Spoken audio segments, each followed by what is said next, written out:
Hello, great ones. Welcome to the Live and Be Great podcast. I'm your host, Latanya Sampson McDonald. I am a life coach and a registered marriage and family therapist associate. And this podcast was created to motivate, educate, and inspire all to live and be great. On today's episode, I wanted to talk about the importance of truly embracing support. Okay. I really think that there is a shame that comes with needing help. And I'm not quite sure. Maybe it will come to me as I'm recording this episode. I'm not quite sure where it comes from for everybody. It can come from your childhood based off of what you were taught. You know, a lot of us have the teaching of what happens in this house stays in this house. Um, for And I think our parents may do that for fear of judgment, right? If they don't want to be looked at as they cannot provide their children with everything. um, I think even with couples, there's a shame that comes with needing support, which it shouldn't be. It shouldn't be. Um, but there's a shame that comes there. So you feel like when you do decide to go to couples counseling, that you guys are in trouble, right? Or um, maybe the marriage isn't going to work, or you're going to be painted as the bad guy, or whatever negative thoughts that you convince yourself, because that is true. Your mind can be your worst enemy. Whatever you convince yourself of, it's difficult, right? And I think also that is the biggest key when we talk about the mind. When we are not embracing support, if we're not looking for it, if we, when we withhold things from our closest friends, closest family members, um, even the ones that we do deem as supportive and helpful and loving and non-judgmental, we can find ourselves being taken over by the negative thoughts of, well, what will they think about me um, if I do get the support, you know?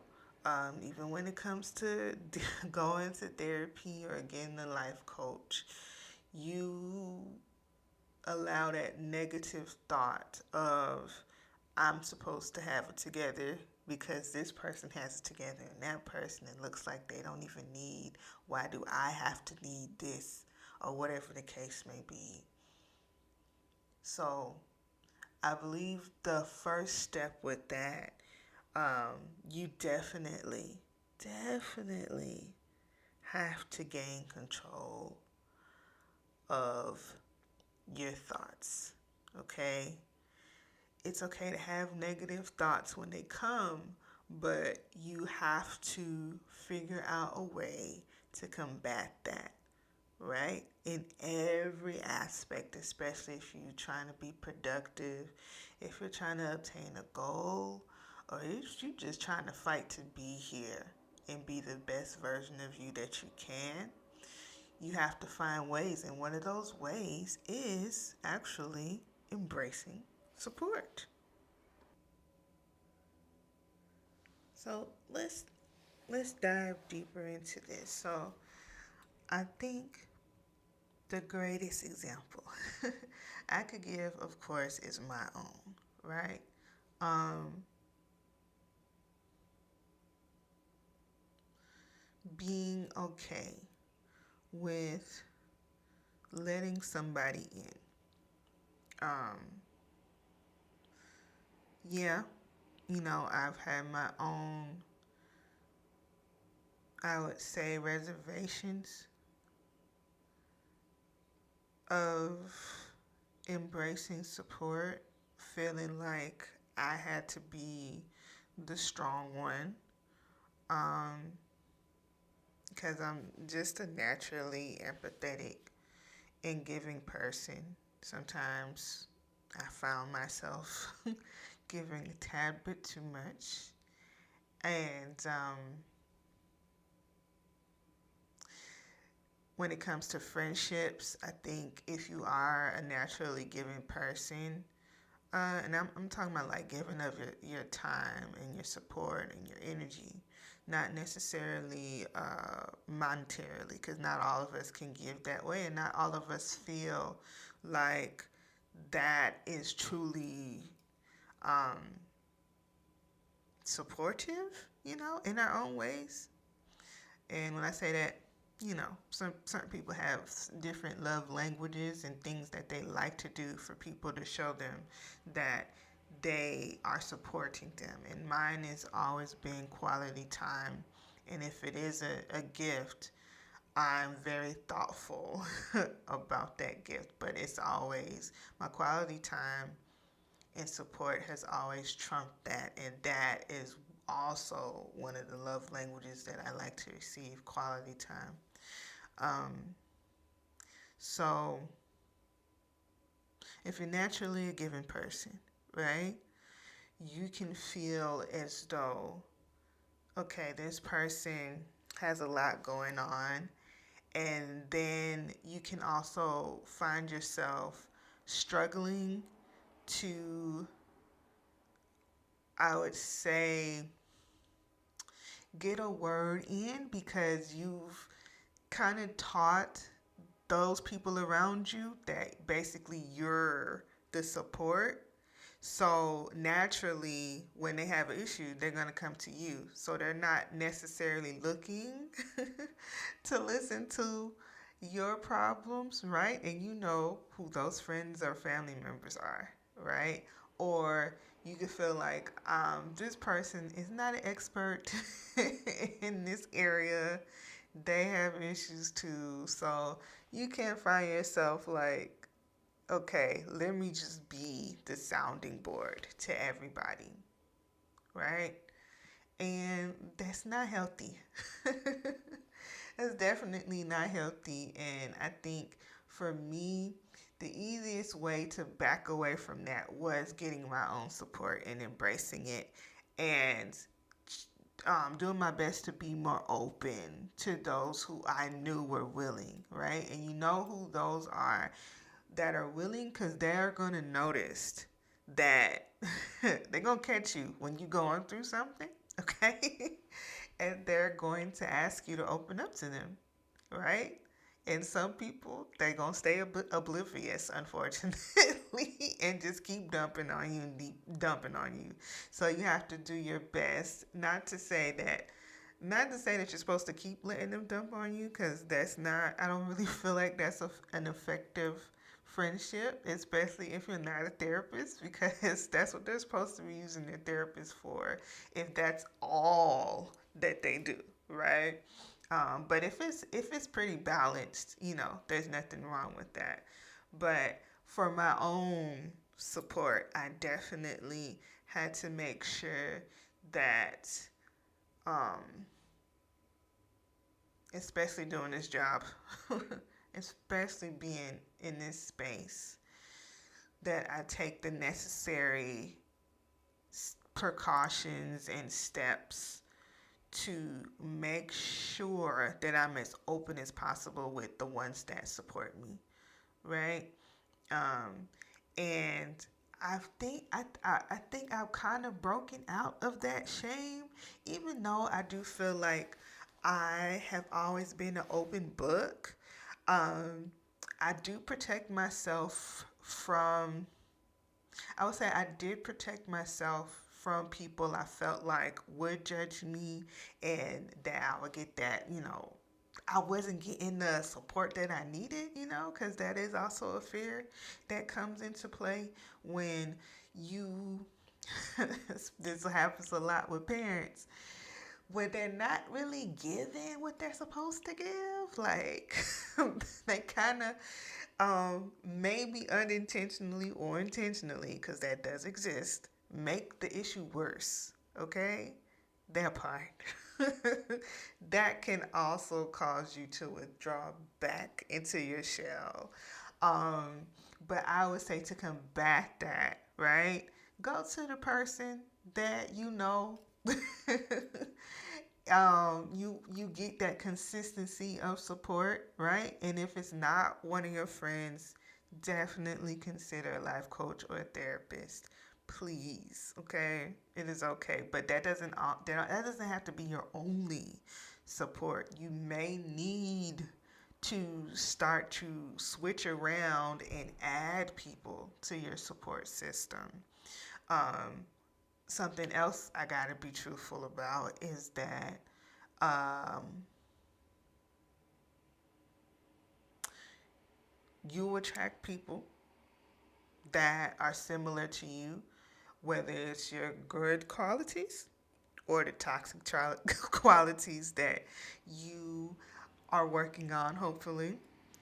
You attract those types of people. So sometimes you can get overwhelmed by your thoughts and thinking, like I said earlier, oh, this person is going through a lot. Or I don't want to, you could say, oh, I don't want to burden anybody, right?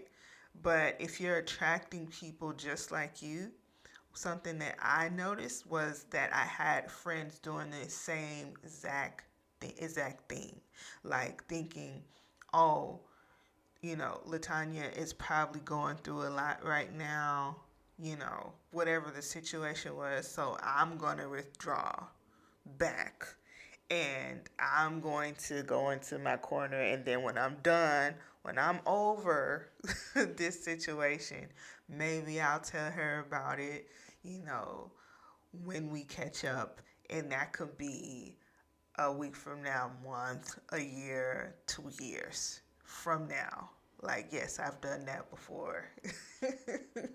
Like, I don't know if any of you have ever got the phone call like, did I tell you that da da da da da da da da? And it'd be something deep, like, and like, no. You went through that by yourself, and and that's the thing. Like, you gotta catch yourself. You gotta be self aware. And if that is the case, right? If you find yourself doing that, you doing that, and your friend doing that, maybe one of you should just try to push more to go ahead and open up, right? Because it is, listen, going through life in general is difficult. It's even more difficult going through it by yourself, right? And I'm not talking about, oh, you should be married, be in a relationship, and all that. No, no, no, no, no. I'm talking about like you don't tell anybody anything and you just try to grind your way through it. That wear and tear is going to catch up with you. And that's not what you want. Okay?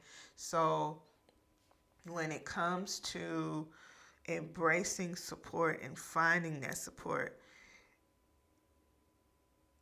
you got to give yourself permission to allow it to happen, right? And not just because you need it, it's because you deserve it. If you're a good person, you've always worked on yourself, you've always worked hard,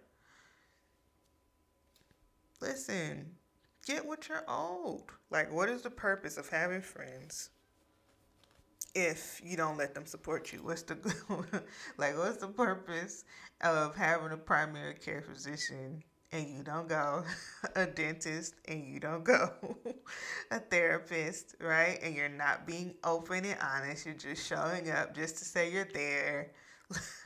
What's the purpose, right? If you don't utilize that support, and if you find that these people whether it be friends, family, whatever you have designated as your support outside of family and things of that nature. You can always change them. Be open to that.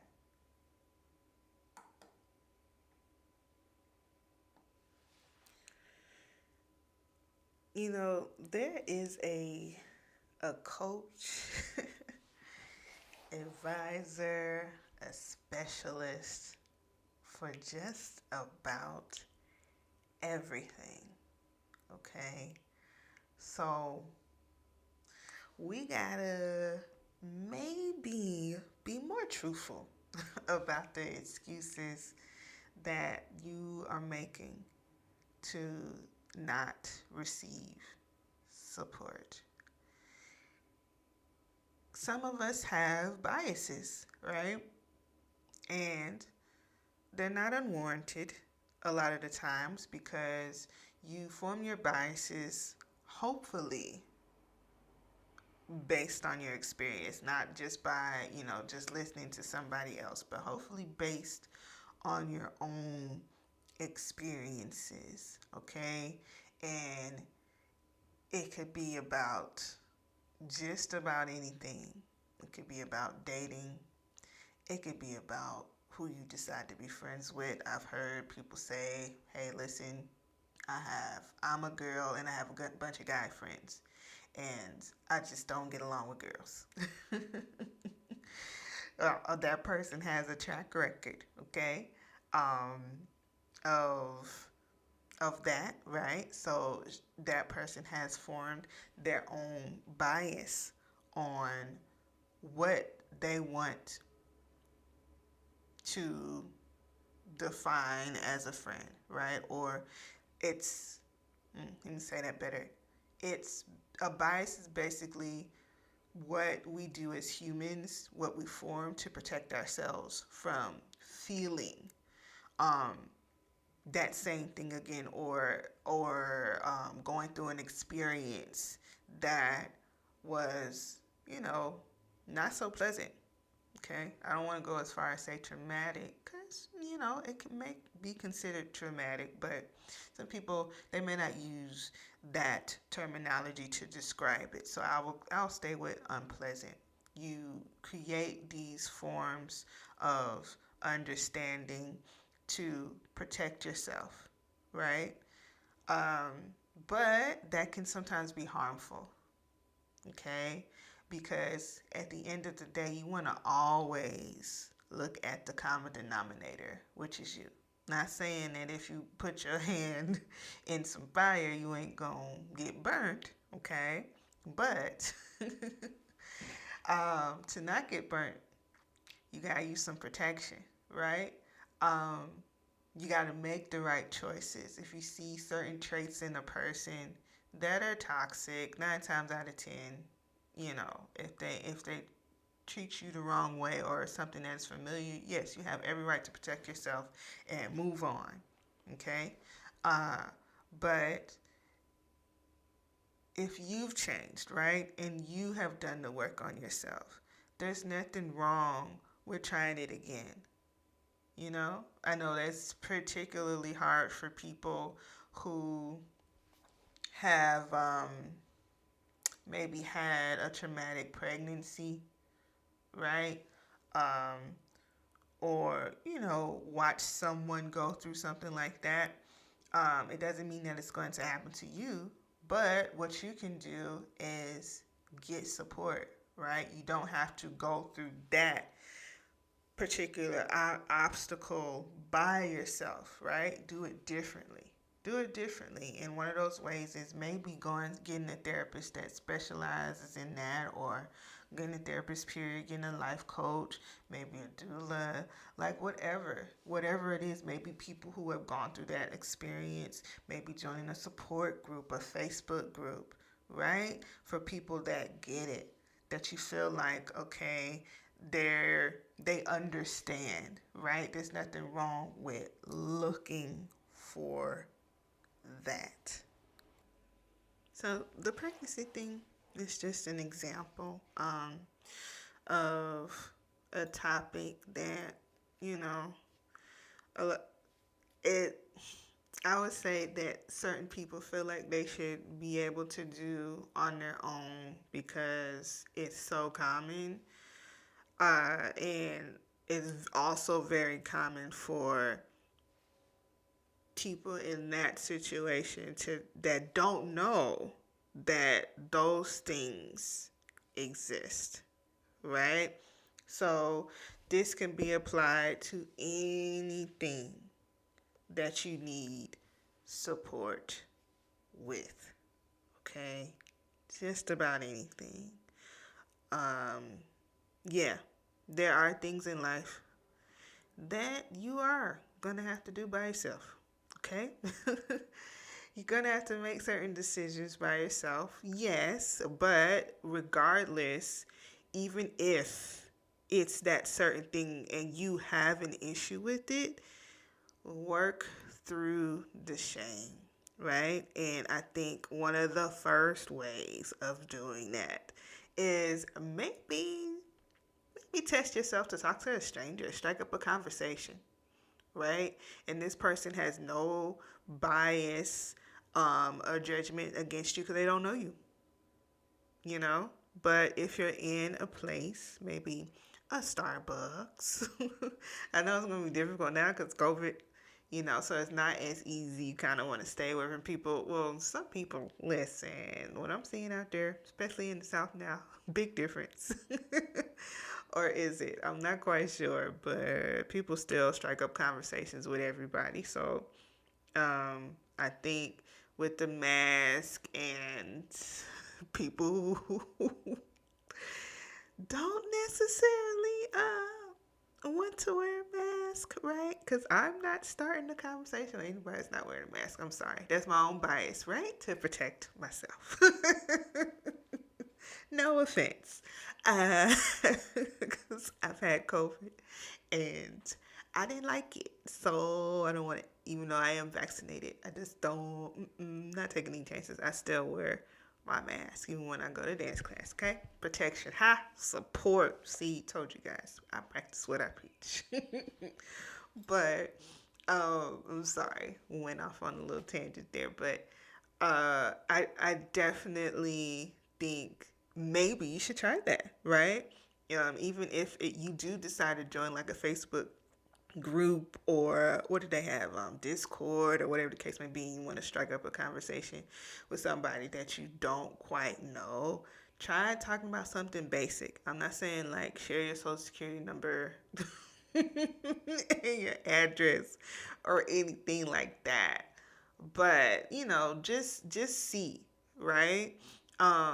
How a conversation can go. And this is just a test to test yourself to being open to support because you never know. Like, you might have a life changing, beautiful interaction with that person. Okay? And try not to let all the fears of all the randomness that could possibly go wrong.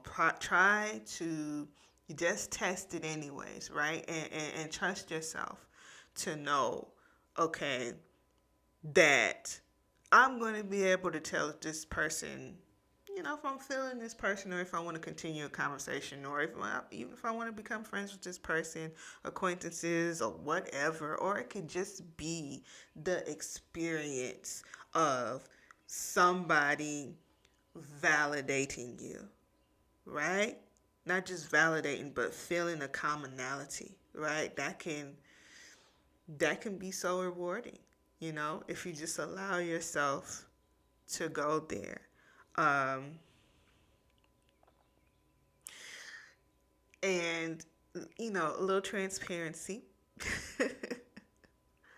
That is hard for me these days, especially with you guys. I would say, okay, it's not necessarily hard, but I'm a bit more cautious, right? Especially if you guys have been listening. I had to make some changes, right, in my in friendships and relationships and set up some more boundaries, but also give myself permission to do that because I needed it, right? I needed it. But also being open to starting something new. I am open now, but of course you're cautious because there's a guilt. You do feel like, your trust um is violated, right? But I had to start looking at it differently when I created those boundaries in order to open myself back up to starting new friendships and embracing more support for myself, right? Being able to, ooh, sorry, I don't know if y'all heard that. My bad. I'll edit that out. Okay, but being able to trust myself and open up more to new friends and also strengthening the support, right? I do suffer from ADHD. So, with that diagnosis, um, you do find yourself a little withdrawn, even more, but it's not anything personal, okay? It's definitely not anything personal. And I'll talk more about that in the next coming episodes, what it's like to have ADHD and be a therapist. I will say this. When it comes to what I'm passionate about, that part, it's easy. So when it comes to like therapy, and life coaching with my clients, they don't have a clue, right? Because I'm interested in with ADHD. If you're interested, like nine, 9 times out of 10, that part, the bouncing around, if you do bounce around with the thoughts that come to you, it's about what that is, right? And if you weren't diagnosed as a child, you kind of created a system already to bring yourself back to focus, especially with the things that you're passionate about. That's also why it was very important to me. I had not the ADHD part, but it was always, before I knew I had ADHD, it was always very important to make sure that what I was putting my time into, what my career was based off of my passion, right? Okay, so that was a little sidebar, but with the ADHD, you can say, okay, I'm going to text this person, and then something else will take your mind. It has nothing to do with, not trying to be there for that person, but it's just like, ooh, my mind's here, my mind's here, my mind's here, my mind's here. And then you can kind of get a little sidetracked. So it was important for me to notice that and do something different when I had to let go of people. I had to look at the ones that I did have and try to find ways based off of how I function that I can continue to strengthen that bond, right? But back to it being hard to do because it is difficult. I still had to go back to the mindset that I'm trying to, teach you guys is that you deserve it, right? Okay? You deserve it, even with the fear, okay? You can work through it, right? Especially if it's okay, I've cut these people off, but I still have these people. Recognize why you still have those people and why they still have you, right? If they're showing you that they honor that support and that love and they want to be there for you, trust it. Okay? Even though you taking a hit to your trust, because that is it's not easy, and you do grieve, like I've spoken before, you do grieve the the friendship or the relationship, or you know whatever the case may be. You do grieve it because you're thinking about what could have been. You do feel shame, you feel stupid, okay? But you can't look at it as a loss. You gotta look at it as a lesson, and you're sticking up for yourself, and it's okay to do that, right? You're not stupid for somebody betraying your trust. Okay? You're not, right? And whatever you need to convince yourself of that, even if you can't do it on your own, if you don't believe what I'm saying for yourself, that's also an indicator that you need more support, okay? And that you deserve it. So get it. Get it. Whatever it is, get it, okay? And this is speaking from someone, like I said, who has their own therapist. um, but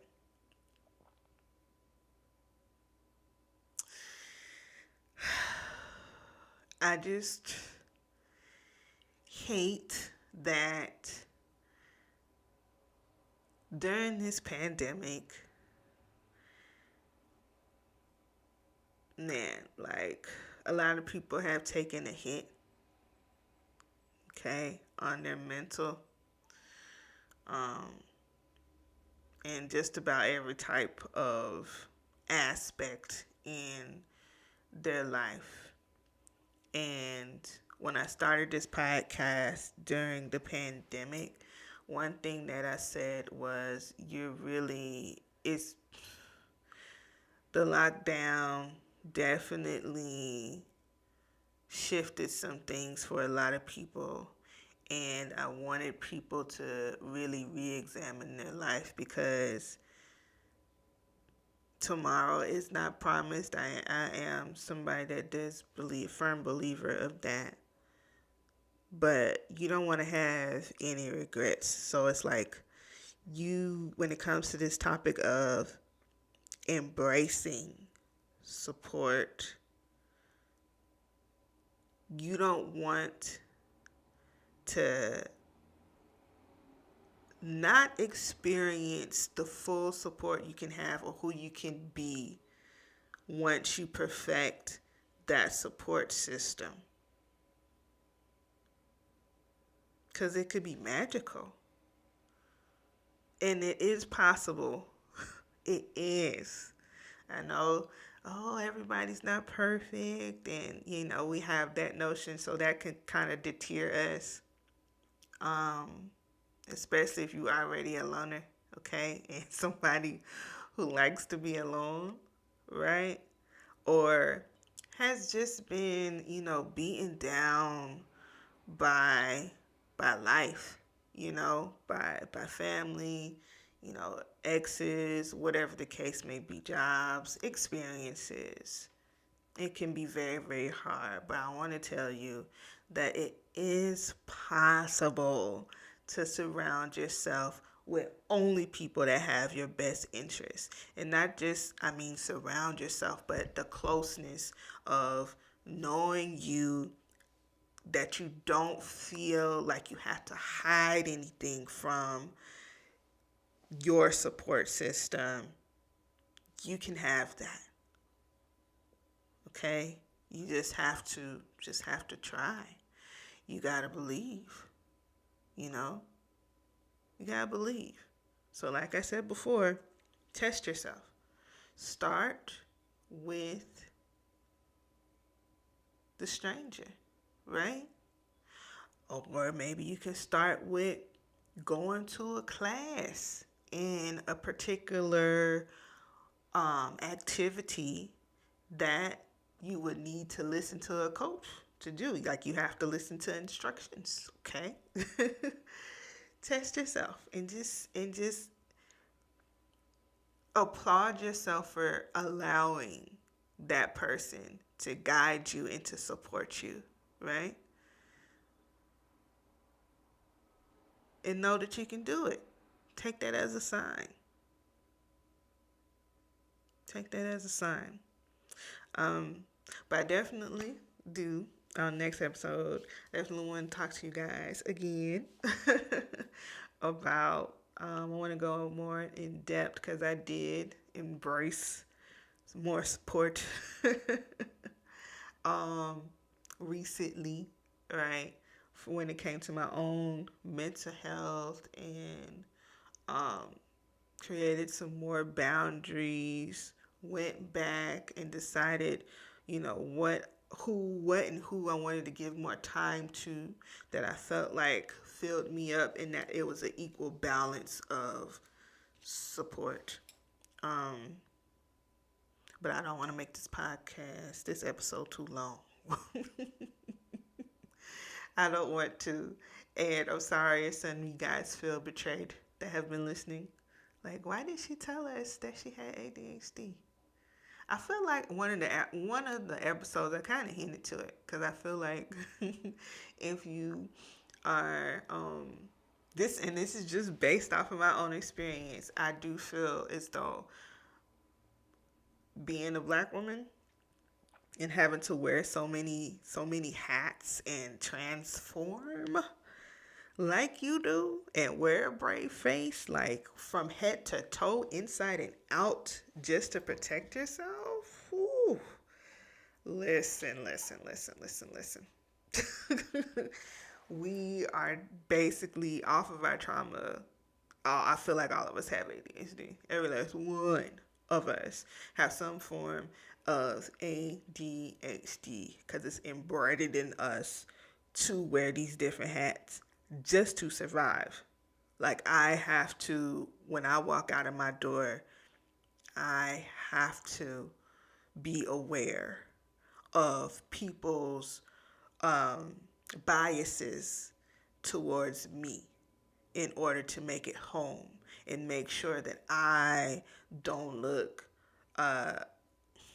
threatening, even though people are just threatened by my dark skin. I mean, and that is something that is true, because I felt it and I've been treated, right? Even when I'm not expecting it, when I'm thinking I'm doing everything right, people still have their own biases. And a lot of it, unfortunately, ain't by what they've experienced, okay? Just by what they've been taught about Black women, or what they haven't been taught, that part, right? The trauma. And this is not a diagnosis that I'm ashamed of. This is not a diagnosis that I feel as though I need to hide, or that takes anything away from me. I wear it as a badge of honor because I'm still here.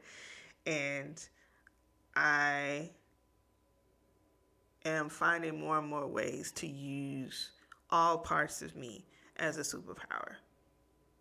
That's where I'm at with it. But I definitely want to go more in depth with it in the next episode. So definitely stay tuned, okay?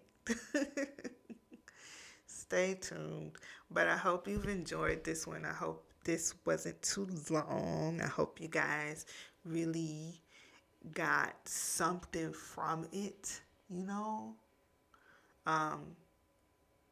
because it's important, and people are still lonely and not utilizing the support. And like I said, it's a support group for every last thing. It's a coach for even if you think it's minor and you should have it together and you should know this, allow yourself to have the support. Okay? And once you get that self-esteem up, once you get that self-love up more, you'll be able to do that, right? Another thing, that if you allow yourself to even have support with that, man, there's no telling. Don't you want to see? Don't you want to see what you could be, right? With that backing? Try it. Okay? All right. Until next time, don't be afraid to live and be great. The Live and Be Great podcast will be airing every other Friday. If you have truly enjoyed this podcast, thank you. Thank you for listening. Thank you for giving Live and Be Great a chance. Please feel free to share like, give a review, subscribe on whichever platform that you're listening to right now, on iTunes or Apple Podcast, Spotify, Anchor, as well as Google Play. The Live and Be Great podcast is strictly crowdfunded, so if you are interested in becoming a supporter, you can click the link in the description, or you can go to liveandbegreat.com and scroll to the bottom and donate to the Live and Be Great podcast today, so I can continue to give you good and motivational content. Thank you all for listening, and don't forget to give yourself permission to live and be great.